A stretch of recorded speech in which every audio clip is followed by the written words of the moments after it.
Good morning to all of you. आज हम start कर रहे हैं बीएससी फर्स्ट ईयर के अंदर जो फर्स्ट पेपर चलता है डिस्क्रीट मैथमेटिक्स।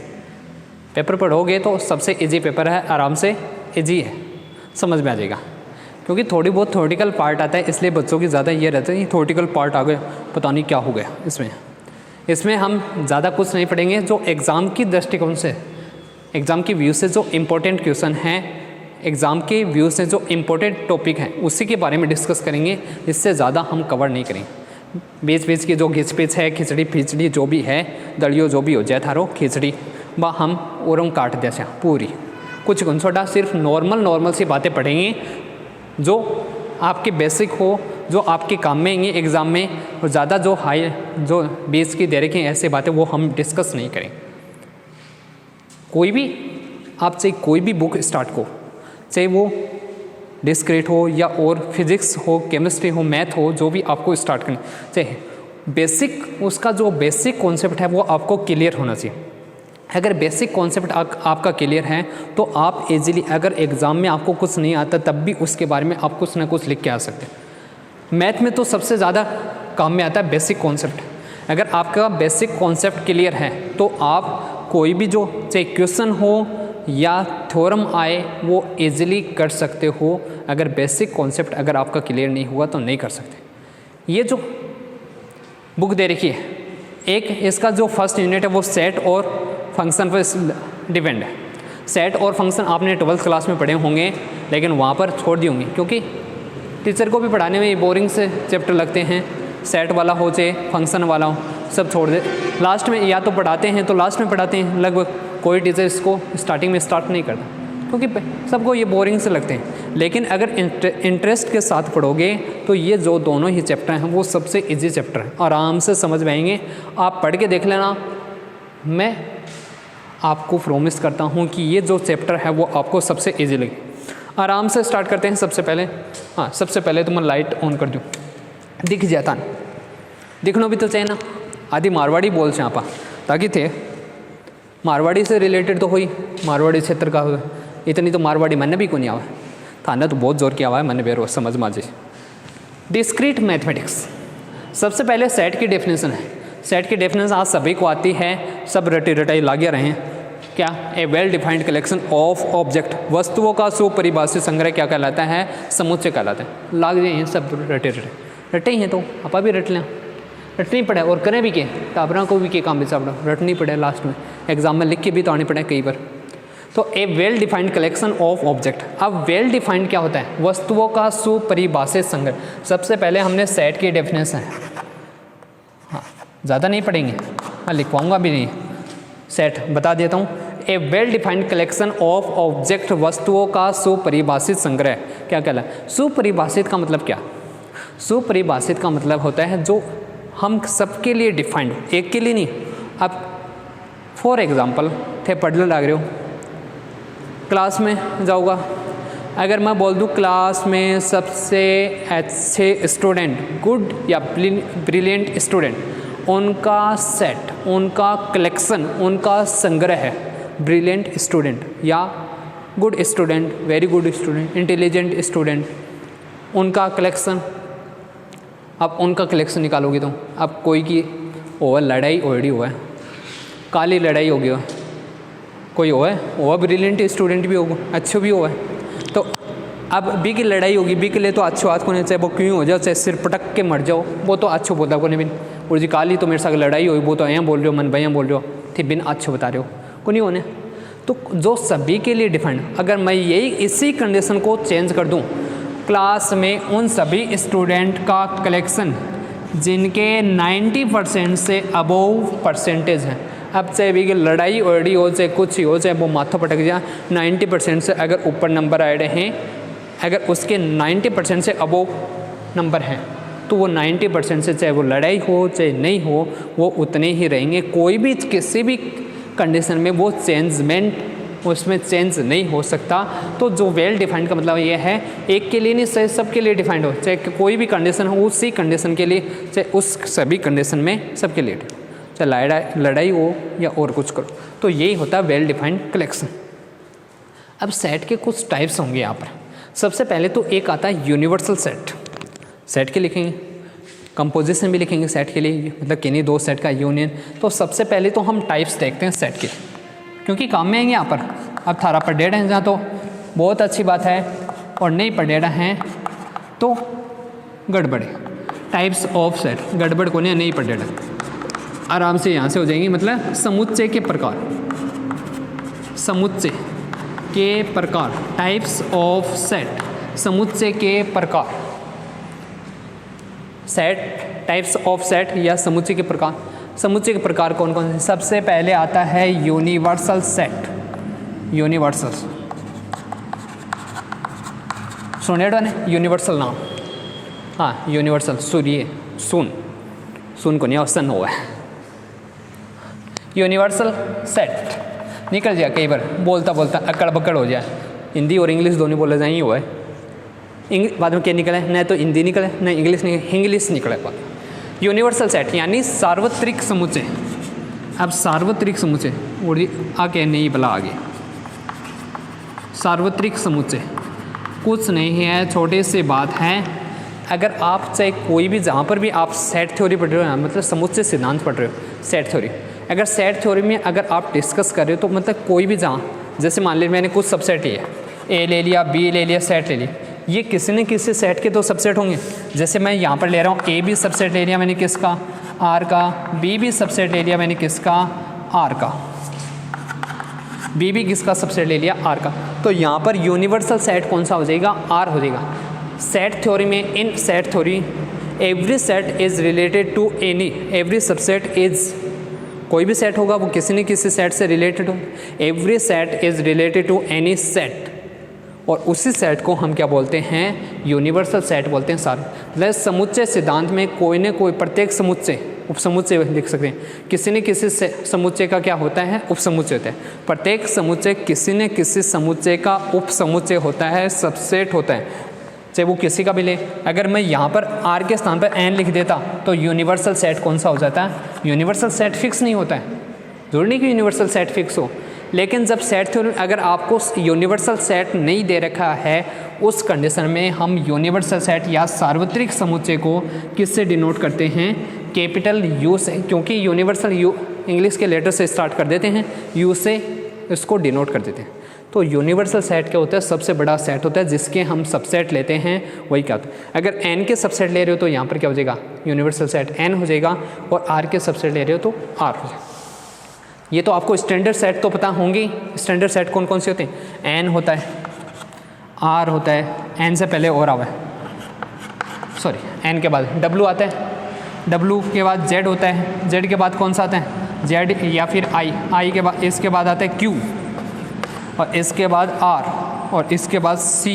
ये सारे एन किसका सेट होता है, प्राकृत संख्याओं का समुच्चय होता है, नेचुरल नंबर का सेट होता है। प्राकृत संख्या कहाँ से स्टार्ट होती हैं, 1 2 3 4 5 6, सभी को पता है 1 2 3 4 5 6, इस प्रकार आगे चलती है। वॉल नंबर का सेट कहाँ से स्टार्ट होगा, इसमें पूर्ण संख्याएं आती हैं, जीरो भी पूर्ण संख्या में काउंट होता है, इसलिए जीरो भी आ जाएगा। एक और बुला लियो, पल्ला के कम हाथ को एक और बुला लियो, धीरे धीरे बढ़ता जाना है। हाँ, फैमिली प्लानिंग चल रही, बढ़ेगा, बढ़ भी जा के बात, बड़ी बात। इंटीजर का सेट, इंटीजर के सेट में जो नेगेटिव और पॉजिटिव दोनों संख्याएं आती हैं, कौन कौन सी आएंगे, -3 हो, -2, मतलब इससे पहले, डॉट डॉट का मतलब है इससे पहले वाली, -2 -1, 0 आएगा, 1 आएगा, 2 आएगा, 3 आएगा। इसमें सबसे ज़्यादा कन्फ्यूज़न होता है, क्योंकि सेट की डेफिनेशन हम पढ़ लेते हैं, पर डी के बोले P/Q के रूप में जिसको लिखा जाता है वो कौन सी संख्या हो गई, परिमेय संख्या, रेशनल नंबर। अब P/Q के पूरी कौन पढ़ रहे हैं, पूरी पढ़नी चाहिए, वो कहेगा ना आधो ज्ञान अधूरो ज्ञान बड़ो खतरनाक हुआ है। P/Q के रूप में तो होती हैं, लेकिन साथ में कंडीशन होती है Q ≠ 0, और एक और कंडीशन भी आती है, वो कौन सी आती है, P और Q दोनों किस में से बिलोंग करते हैं, इंटीजर में से होते हैं। Q तो नोट, नीचे वाली संख्या कभी भी 0 नहीं होनी चाहिए। क्यों नहीं होनी चाहिए, अगर आपने किसी भी संख्या को चाहे वो 2 हो 0 से डिवाइड करोगे तो इन्फिनिटी आता है, और ये ध्यान रखना इन्फिनिटी कभी भी कोई नंबर जहाँ पर भी इन्फिनिटी आ जाए ना, बट है तो जो भी कंडीशन वो कट ही जाए, या मान लो जहाँ पर भी इन्फिनिटी नंबर नहीं होता है। इन्फिनिटी का मतलब क्या हो गया, ये संख्या चल रही 5 आ गया, 100 आ गया, 1000 आ गया, 10,000, कहाँ तक लेके चलोगे इसको? पूरी कर सकते हो कि इनकी संख्याओं को? नहीं कर सकते ना। तो इसका मतलब है ये संख्या चलते जाएंगी, मतलब इनका कोई भी अंत नहीं है, मतलब अनंत है। इसी के लिए काम में लिया जाता है इन्फिनिटी, ये कंडीशन। तो P और Q किस में बिलोंग करेंगे? इंटीजर्स में से बिलोंग करते हैं, मतलब या तो P और Q माइनस की संख्या होंगी या प्लस की, जहाँ Q कभी भी 0 नहीं होना चाहिए। ये कंडीशन, पूरी कंडीशन ध्यान में रखो। इसी से हमारे पास कंडीशन भी आती हैं कुछ, आप लिखते हो ना, कौन सी कंडीशन? √2 अपरिमेय संख्या होती है। क्यों होती है? यहाँ से चेक कर लो। √2 को हम ये भी लिख सकते हैं √2/1। एक तो परिमेय संख्या है क्या? परिमेय तो है। इंटीजर भी है क्या? एक है, लेकिन √2 इंटीजर है क्या? नहीं है ना। इंटीजर नहीं, इसलिए क्या हो गई? परिमेय संख्या तो है नहीं। कौन सी संख्या हो जाएगी? अपरिमेय संख्या हो जाएगी। ये इसी से निकलती हैं बहुत सारी आगे क्या दे रखा? R दे रखा है। R मतलब जितनी भी संख्याएं होंगी, जितने भी नंबर, ऑल नंबर्स, कौन से? -∞ टू +∞, -∞ और +∞, जिनको हम, एक और कंडीशन ध्यान रखना, जिनको हम x एक्सिस पर डिनोट कर सकते हैं।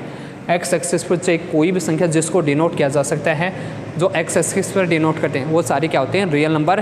-∞ टू +∞, मतलब जितनी भी परिमेय संख्याएं और अपरिमेय संख्या होंगी, परिमेय और अपरिमेय होती हैं रियल नंबर। R क्या होती है? परिमेय, रेशनल नंबर, और प्लस आएगा इरेशनल नंबर। ये सारे आते हैं इरेशनल नंबर, रेशनल नंबर, ये सारे केस में आते हैं परिमेय से। ये हो गए। और कॉम्प्लेक्स नंबर आप जानते हो, जिनको आइटा की फॉर्म में इमेजिनरी पार्ट पे आता है, मतलब x + आइटा की फॉर्म में आता है। हम सेट की बात कर रहे थे, ये तो नॉर्मल सी बातें हैं जो आपको पता भी हैं, बता दिया, ज़्यादा ज्ञान को नहीं दे पा। हाँ, क्योंकि ज्ञान ले लेके थे भाई, बहुत ज़्यादा ज्ञान ग्रहण कर चुके हो। अब हम यूनिवर्सल सेट बता दिया। सेट के और भी टाइप हैं, वो भी लिख लें।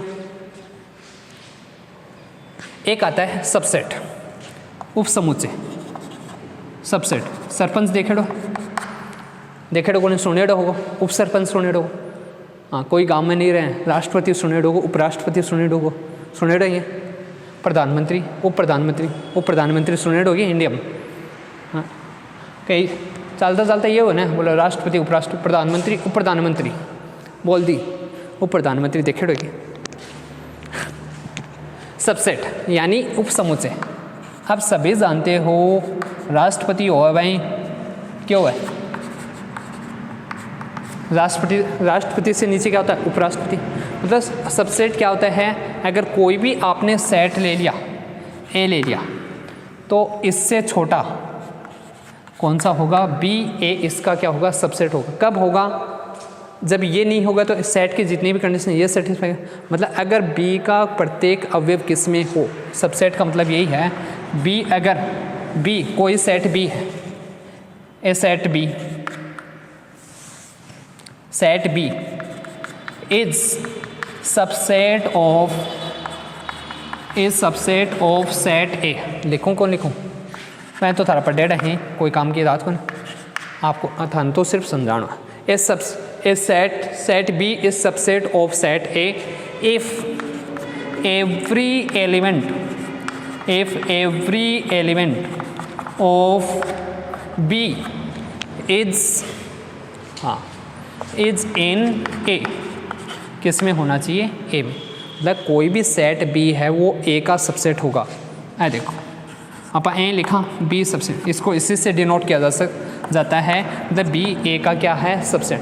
बी कोई भी सेट है, बी ए का सबसेट होगा, उपसमुच्चय होगा। कहन एकदम के प्योर हिंदी में पढ़ा रहना, तो सबसेट ये कुछ नाम याद करने चाहिए, बेनिफिट होता है। कोई भी समुच्चय है बी, ए का उपसमुच्चय होगा। उपसमुच्चय कब होगा? यदि बी का प्रत्येक अवयव, यहाँ से इधर ही तो जा रहा है, बी का प्रत्येक अवयव, बी में जितने भी अवयव हों वो सारे किस में होने चाहिए? बी का प्रत्येक अवयव किस में होना चाहिए? ए में। एग्जाम्पल लिख सकते हो, जैसे मैंने ए इक्वल ले लिया, 1 2 3 7 9 11 12 है, ये ले लिया। बी मैंने ले लिया 1 3 7 11, ये ले लिया। अब बी का प्रत्येक एलिमेंट किस में आ रहा है, ए में, तो बी किसका सबसेट होगा, बी सबसेट हो जाएगा किसका, ए का, बी ए का उपसमुच्चय होगा। मतलब अगर बी का प्रत्येक अवयव ए में है तो बी क्या कहलाता है, बी ए का उपसमुच्चय। ए का प्रत्येक अवयव बी में है तो ए हो जाएगा, ए की बात है। अगर ए का आ रहा है ना, जैसे इसके स्थान पे अगर मैं इसको ये लिख दूँ, ये तो लिख दूँ ए, ये कौन सा आ रहा हो, बी, तो यहाँ से भी क्या हो जाएगा, ए किसका सबसेट हो जाएगा, बी का, ए किसका उपसमुच्चय हो जाएगा, बी का। ये सबसेट की कंडीशन। अब आता है कौन सा, एम्प्टी सेट। नाम से ही पता चल जाएगा, यहाँ पर जितनी भी डेफिनेशन है आदि तो नाम से याद हो जाए। एम्प्टी सेट, एम्प्टी का मतलब खाली, पढ़ेड़ो ने EMPTY, एम्प्टी सेट यानी खाली। खाली यानी एकदम खाली, तो कौन लिख काम, खाली लिखता हूँ बहुत जोर को, अजीब सा लगा है, संस्कृत को वर्ड का मान लिया, रिक्त समुच्चय,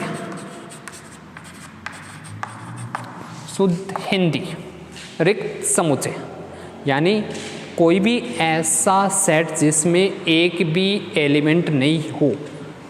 ऐ लिख दियो मैं सेट, सेट को इसी फॉर्म में लिखते हैं। सेट को हमेशा ध्यान रखना, ये कर्ली ब्रैकेट, मंजिला कोष्टक पढ़ेड़ो को कर्ली ब्रैकेट से लिखा जाता है, ये मत ध्यान। और सेट के जो एलिमेंट होते हैं वो हमेशा स्मॉल लेटर से लिखे जाते हैं। इंग्लिश के जो स्मॉल लेटर होते हैं ना, उससे लिखे जाते हैं, छोटी ABCD से, और सेट को बड़ी ABCD से, कैपिटल लेटर से लिखा जाता है। तो रिक्त समुच्चय कौन सा होगा, जिसमें एक भी एलिमेंट नहीं है, मतलब खाली पड़े हुआ है, कुछ नहीं होना चाहिए, वो कौन सा कहलाता है, रिक्त समुच्चय। इसको डिनोट करने के दो तरीके हैं, या तो ये हो गया, मतलब इसको डिनोट या तो इससे किया जाता है, या किससे डिनोट करते हैं, या फाई से। फाई से भी एम्प्टी सेट को डिनोट किया जाता है, ये एम्प्टी सेट की फाई होगा या इससे, ये ध्यान रखना। अगर आपको ये लिख दिया एग्ज़ाम में, कहीं पर भी ये पूछ ले ये एम्प्टी सेट है क्या, एम्प्टी सेट नहीं है, क्योंकि इसमें 5 एलिमेंट माना जाता है, एक एलिमेंट, इसमें एलिमेंट लिख दिया आपने 5, ये इसका कोई ना कोई एलिमेंट हो गया, तो ये एम्प्टी सेट नहीं है। एम्प्टी सेट या तो ये होगा या फिर ये होगा, इन दोनों में से कोई एक एम्प्टी सेट माना जाता है, इसको हम इससे से डिनोट करते हैं। इसके बाद आता है एकल समुच्चय यानी सिंगलटन सेट। पता चल गया होगा आप तो सिंगलटन सेट कौन सा होगा या एकल समुच्चय कौन सा होगा। एग्जाम्पल आप जो भी है लिख सकते हो, कोई भी ऐसा सेट जिसमें कितने एलिमेंट हो, एक ही एलिमेंट हो, सिंगलटन सेट या एकल समुच्चय, जिसमें एलिमेंट कितने हैं, एक ही एलिमेंट। काउंट करोगे एलिमेंट, अगर एलिमेंट काउंट करोगे, अगर उसमें एक ही एलिमेंट हो तो वो कौन सा कहलाता है, सिंगल। एग्जाम्पल कितने भी लिख सकते हो, ए लिख दिया, जो थारी मर्जी हो, 1 लिख दियो, इसमें भी एक एलिमेंट है, ये लिख दिया, 2 लिख दिया, ये सारे कौन से सेट होते हैं, सिंगल सेट। हाँ ये भी आ जाएगा, इसमें ये भी आएगा, ये किस में आएगा, सिंगलटन सेट में। ये इसके एग्जाम हो गए। और कौन सा, एक होता फाइनाइट सेट और एक इनफाइनाइट सेट। सभी जानते हो फाइनाइट क्या होता है, परिमित, और एक अपरिमित। एक तो हो गया फाइनाइट, एक इनफाइनाइट, यानी परिमित और अपरिमित, परिमित अपरिमित, इनफाइनाइट सेट। परिमित और अपरिमित समुच्चय, फाइनाइट एंड इनफाइनाइट सेट कौन से होंगे, फाइनाइट सेट। लाग जाओ, कोई भी ऐसा सेट जिसमें एलिमेंट काउंट करोगे, अगर एलिमेंट जिनको आप काउंट कर सकते हो, जैसे मैंने ये लिख दिया 1 2 3 4 5 6 n, कितनी आ गई, n तक एलिमेंट, n की कोई वैल्यू तो है नहीं, लेकिन काउंट तो कर सकते हो, टोटल कितने एलिमेंट हैं, n के स्थान काउंट कर सकते हो, जहाँ पर एलिमेंट की संख्या फिक्स होती है, जिसमें अवयवों की संख्या, कोई भी ऐसा समुच्चय जिसमें अवयवों की संख्या फिक्स होती है, एलिमेंट की संख्या, वो कौन सा कहलाता है, फाइनाइट सेट कहलाता है, परिमित समुच्चय कहलाता है। और जिसमें एलिमेंट की संख्या फिक्स नहीं होती है, अवयवों की संख्या निश्चित नहीं होती है, वो कौन सा कहलाता है, इनफाइनाइट। इनफाइनाइट सेट मैंने आपको बहुत सारे लिखवाए थे, नेचुरल नंबर का सेट, वॉल नंबर का सेट, ये सारे कौन से होते हैं, इनफाइनाइट सेट। हाँ क्लास में चला जहाँ 2-3 दिन डेफिनेशन में लग जाए, मैं लिखा था थान तो सीधी शॉर्ट कर। अब इसके बाद आता है दो सेट के लिए कंडीशन लिखी, मतलब उनकी कंपोजिशन। तो दो सेट, एक तो आता है इक्वल सेट, और भी लिखेंगे, सॉरी एक कॉम्प्लीमेंट सेट और बच गया, पूरक समुच्चय, पहले वो लिख लेते हैं। पूरक समुच्चय, पूरक समुच्चय यानी कॉम्प्लीमेंट सेट, बहुत जोर को काम कर रहे हैं, कॉम्प्लीमेंट सेट, पूरक समुच्चय बहुत ज़्यादा काम में आता है। कॉम्प्लीमेंट सेट क्या आता है, मतलब कोई ना कोई सबसेट लेंगे। सबसेट मैंने आपको बताया था जितने भी सबसेट लेते हैं वो किसी न किसी, मतलब यूनिवर्सल, ए हमने अगर सबसेट लिया यूनिवर्सल, यू क्या है यहाँ पर, यूनिवर्सल सेट है यानी सार्वत्रिक समुच्चय है, यूनिवर्सल सेट यानी सार्वत्रिक समुच्चय है। ये कंडीशन, कोई भी सेट लेके चलोगे वो किसी न किसी सेट का सबसेट होता है। ए हमने सबसेट लिया किसका, यू का, तो यू क्या होगा, यूनिवर्सल सेट, सार्वत्रिक समुच्चय। अब इसमें अगर यू में जितने भी एलिमेंट हैं उसमें से अगर यू को ए को माइनस कर दें, मतलब ए के एलिमेंट अगर उसमें से हटा देते हैं तो वो कौन सा आ जाता है, ए का कॉम्प्लीमेंट आता है, ए का कॉम्प्लीमेंट। जैसे आपने, मैंने ये ले लिया, ए इक्वल ले लिया 1 2 3 4 5, और ये मैंने सबसेट ले लिया किसका, एन का। तो यहाँ पर यूनिवर्सल सेट यानी सार्वत्रिक समुच्चय कौन सा हो गया, एन। एन में आप सभी को एलिमेंट पता है, 1 से स्टार्ट होते हैं, 1 2 3 आगे चलते हैं। अब एन में से ए को माइनस करो, एन माइनस ए कितना आएगा, 5 तक के एलिमेंट तो इसमें से कट गए, बाकी कौन से आएंगे, 6 7 8 9, तो ये सारे किस में आ जाएंगे, इसी को बोलते हैं ए का कॉम्प्लीमेंट। मतलब यूनिवर्सल सेट में से अगर ए को माइनस, या तो इसको इससे डिनोट करते हैं या फिर कॉम्प्लीमेंट ऑफ ए डैश से डिनोट करते हैं, या ए सी भी लिखते हैं, सी का मतलब हो गया कॉम्प्लीमेंट। ये ध्यान रखना, चाहे सेट हो इंग्लिश का लेटर काम में लिया जाता है, इसीलिए इंग्लिश के जो वर्ड हैं वो ध्यान में रखो, कॉम्प्लीमेंट सेट यानी पूरक समुच्चय ये आ जाए, ए का कॉम्प्लीमेंट आ गया। ये हो गया कॉम्प्लीमेंट सेट, कोई भी सेट हो कॉम्प्लीमेंट। दो सेट का इसी पर डिपेंड आता है, दो सेट का, दो समुच्चयों का अंतर, डिफरेंस ऑफ टू सेट, दो समुच्चयों का अंतर, दो समुच्चयों का अंतर, अंतर निकालना मतलब डिफरेंस हो गया। सेम इसी की तरह कंडीशन आती है, डिफरेंस ऑफ टू सेट। अब आपने यहाँ से कॉम्प्लीमेंट निकालना ना, ये कंडीशन ध्यान रखो, इसके कॉम्प्लीमेंट में वो एलिमेंट आते हैं जो किस में नहीं है, ए में नहीं है। ए में कहाँ है कॉम्प्लीमेंट, ए के कॉम्प्लीमेंट में कौन से एलिमेंट आएंगे, जो किस में नहीं है, ए में नहीं हो, वो सारे एलिमेंट किस में आते हैं, ए के पूरक समुच्चय में। मतलब जो ए में आएंगे वो ए के कॉम्प्लीमेंट में नहीं आएंगे, जो ए के कॉम्प्लीमेंट में नहीं है वो किस में नहीं होंगे, वो किस में आएंगे, ए में आएंगे। उल्टे चलते हैं दोनों एक दूसरे। अब दो समुच्चयों का अंतर और दो समुच्चयों का अंतर, अगर आपको एक तो ए दे रखा है दो सेट, एक दूसरा सेट दे दिया बी, इनका अंतर अगर ए माइनस बी निकालना है तो इसमें कौन से एलिमेंट आएंगे, एलिमेंट आएंगे इसमें ए के एलिमेंट, ए के वो एलिमेंट आएंगे जो किस में नहीं हो, बी में नहीं होने चाहिए। ये करना, ए के वो एलिमेंट जो किस में नहीं हो, बी में नहीं हो। मतलब अगर इन दोनों के जो कॉमन एलिमेंट हैं वो ए में से हटा दो, वो किसके इक्वल आता है, ए इंटरसेक्शन किसके इक्वल आता है, ए माइनस बी के इक्वल। एग्जाम्पल से समझ में आ सकता है, ऐसे तो बारी पड़ जैसी। मैंने ए लिख दिया 1 2 6 9 11 13 14 15 बड़ो सार लिया। बी लिख दिया मैंने 2 3 4 5 6 7 8 ये लिखा। अब अगर आप ए माइनस बी निकाल रहे हो, ए माइनस बी में एलिमेंट आएंगे किसके, ए के, और कौन से एलिमेंट आएंगे, इन दोनों के जो कॉमन एलिमेंट है वो हटा दो। मतलब बी के कॉमन एलिमेंट कौन कौन से आ रहे हैं, कॉमन एलिमेंट चेक करो पहले तो। 2 कॉमन है और कौन सा है, 6 कॉमन है और कोई कॉमन आ रहा है क्या, तो ए के वो एलिमेंट आएंगे जो किस में नहीं हो, बी में नहीं हो। ये तो हैं ए के एलिमेंट, बी के एलिमेंट 2 और 6 इसमें आ रहे हैं, मतलब कॉमन है। कॉमन एलिमेंट को हटाने के बाद कौन कौन से बचेंगे, ए के एलिमेंट लिखने हैं, 1 आएगा, 6 आ जाएगा, 6 तो कॉमन है, 1, फिर कौन सा आएगा 9 आएगा, फिर कौन सा आएगा 11 आएगा, फिर 13 आएगा, 14 आ जाएगा, 15 आएगा। और अगर यही लिखोगे आप b माइनस ए, तो इसमें कौन से एलिमेंट आएंगे, b के वो एलिमेंट, ये किसका सेट होगा, set of those element of b which are not exist in set a। तो आपको इसमें कौन से एलिमेंट आएंगे, b के एलिमेंट आएंगे, b के कौन कौन से एलिमेंट आ जाएंगे, 3, 4, 5, 7, 8, ये दो सेट का अंतर कहलाता है, दो समुच्चयों का अंतर। आज डेफिनेशन ही होंगी, फिर नेक्स्ट क्लास में आपको यहाँ से स्टार्ट करवाएं। डेफिनेशन बहुत सारी है, ये भी समझनी जरूर, क्योंकि इनके बिना समझ में नहीं आएगा। अगर आपको यही नहीं पता हो तो कहाँ से समझोगे। हो गया। इसके बाद आता है कौन सा, समान समुच्चय, इक्वल सेट। एक तो आएगा समान समुच्चय, दोनों लिख देता हूँ, यानी इक्वल सेट,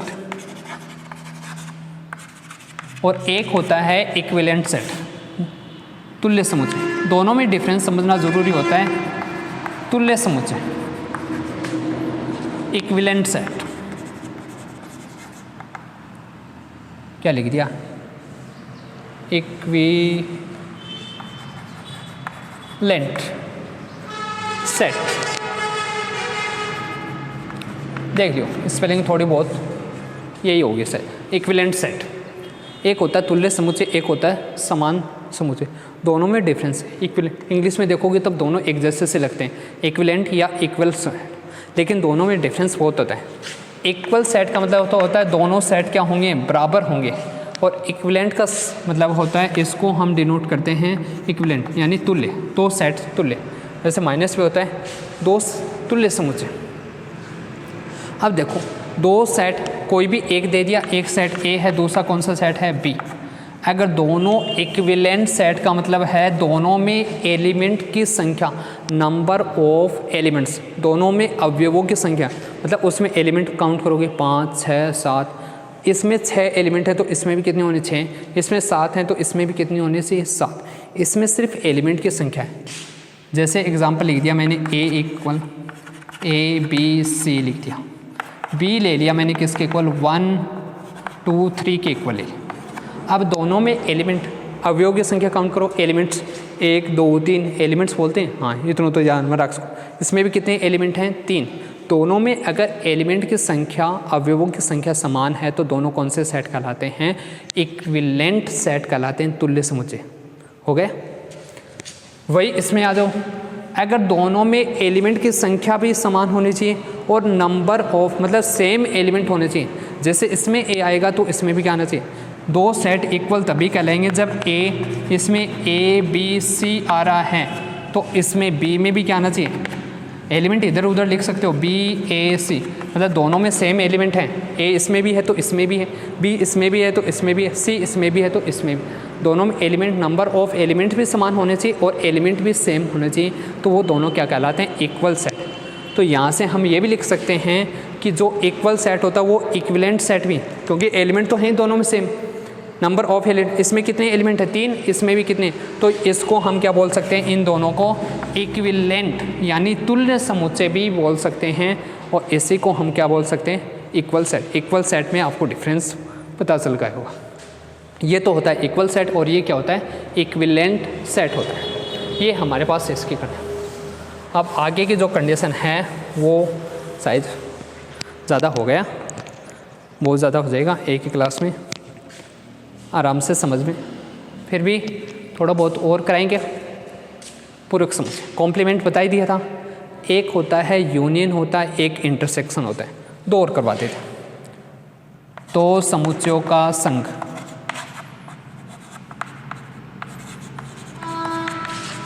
दो समुच्चयों का संघ, और एक होता है दो समुच्चयों का सर्वनिष्ठ। सर्वनिष्ठ यही आएगा, दो समुच्चयों का सर्वनिष्ठ यानी इंटरसेक्शन। ये लिखना पड़ेगा, इंटरसेक्शन ऑफ टू सेट, 2 हो 3 हो 4 हो जो भी हैं, और एक आएगा इंटरसेक्शन यूनियन, यहाँ पर आ जाएगा union, union of two sets intersection of two set, union of two sets, ये दोनों निकाल। अब इंटरसेक्शन यूनियन का मतलब तो हो गया, ए अगर बी दो सेट दे रखे हैं, ए लिख दिया मैंने 1 2 3 4 5, बी लिखा मैंने 6, 2 मान लो, एक कॉमन भी ले लेते हैं, 4 6 7 लिख दिया। अब इन दोनों का अगर आप यूनियन का मतलब अगर दो सेट का आप यूनियन निकाल रहे हो, मतलब दो समुच्चयों का संघ निकाल रहे हो, यूनियन निकाल, तो उन दोनों में जो टोटल एलिमेंट हैं वो लिखे जाते हैं। दोनों सेट में जो कुल एलिमेंट की संख्या है वो किसके इक्वल आती है, यूनियन के कुल एलिमेंट। ध्यान रखना सेट में कोई भी एलिमेंट दोबारा रिपीट नहीं होता है। एक एलिमेंट अगर एक बार आ गया तो दोबारा नहीं लिखेंगे। तो इन दोनों का अगर यूनियन लिखोगे, यूनियन को डिनोट किया जाता है ए यूनियन बी से, और ए यूनियन बी की जो वैल्यू है वो किसके इक्वल आएगी, 1 2 3 4 5 आ गया, इसके बाद 6 आ जाएगा, इसके बाद एक और कौन सा आएगा, 7। यूनियन में तो ये, और इंटरसेक्शन में दोनों के कॉमन एलिमेंट आते हैं। A intersection, if A and B are two sets, then intersection of A and B is the set of common element of set A and B, और union क्या जाएगा, is the set of elements of set A and elements of set B, दोनों का ये दोनों के element आते हैं, और इसमें क्या आते हैं, कॉमन एलिमेंट। इंटरसेक्शन दोनों के कॉमन एलिमेंट मतलब दोनों में जो ओबेनिस्ट एलिमेंट है उनका, और कॉमन एलिमेंट कौन सा है इन दोनों में, ओनली 4 है, तो इंटरसेक्शन ये आएगा। और इंटरसेक्शन को इससे डिनोट किया जाता है, यूनियन को इस साइन से डिनोट किया जाता है, बीच वाला जो साइन है वो यूनियन का है, इंटरसेक्शन ये साइन, ये हो गई यूनियन। वेन आपने वेन डायग्राम पढ़ा है, वेन आइलर डायग्राम, अगर ये सेट ए है, ये सेट बी पढ़ा भी होगा शायद, तो ये कॉमन एलिमेंट जो आएंगे वो किस में आते हैं, इसमें। कॉमन एलिमेंट यही था, एलिमेंट लिख लो चाहिए, कौन कौन से एलिमेंट आ रहे थे ए में, ए में आ रहे थे 1 2 3 4, यहाँ पर लिख देता हूँ, क्यों लिखा है वो अभी पता चल जाएगा, 5, क्योंकि 4 किसका एलिमेंट है, ए का भी एलिमेंट है, और 4 किसका एलिमेंट है, बी का, तो यहाँ से क्या आएगा, ये आ जाएगा, यहाँ से फिर 6 आ गया, 7, दोनों में आ रहा है ना 4 कॉमन, तो कॉमन एलिमेंट तो ये हो गया, ये तो ए इंटरसेक्शन भी है, और यूनियन निकालोगे तो यूनियन किसके इक्वल आएगा, ये पूरा आ जाएगा, यहाँ से लेकर यहाँ तक, ये क्या कहलाता है, इसका यूनियन होता है। टोटल जो एलिमेंट हैं वो सारे किस में आते हैं, यूनियन में आते हैं। इसी के साथ ये लेक्चर यहीं पर एंड करते हैं। कुछ 2-4 डेफिनेशन और हैं वो नेक्स्ट क्लास में डिस्कस करेंगे। इसके बाद हम इसके जो एग्जाम्पल क्वेश्चन हैं और इससे रिलेटेड जो थ्योरम हैं उनके बारे में डिस्कस करेंगे। ज़्यादा नॉर्मली चलेंगे, ज़्यादा कुछ नहीं। Okay, thank you very much. समझ में आए तो वीडियो को आपको लाइक करना है और चैनल को ज़्यादा से ज़्यादा सब्सक्राइब करना है। सब्सक्राइब आपको करो, मतलब शेयर भी करना है, उन सभी स्टूडेंट को पता चलना चाहिए जिनके काम के। अब ये क्या करते हैं, हम किसी एक को पता चलता है तो दूसरे को सेंड नहीं कर पाते हैं, तो शेयर आप सभी को करना है, किसी एक के लिए नहीं रखना है, आगे आपको सभी को शेयर करना। ये बुक होने के बाद दूसरी बुक स्टार्ट करेंगे, हो सकता है अगर ये बुक हो जाएगी तो इसके बाद जो 3rd पेपर है 3D वो स्टार्ट कर सकते हैं। पहले आप इसके लिए जितना जल्दी हो सके आप सभी को ये चैनल को सब्सक्राइब करना है और शेयर भी करना है, वीडियो को लाइक भी करना है, साथ साथ में कमेंट सेक्शन में कमेंट भी कर सकते हैं। Okay, thank you very much.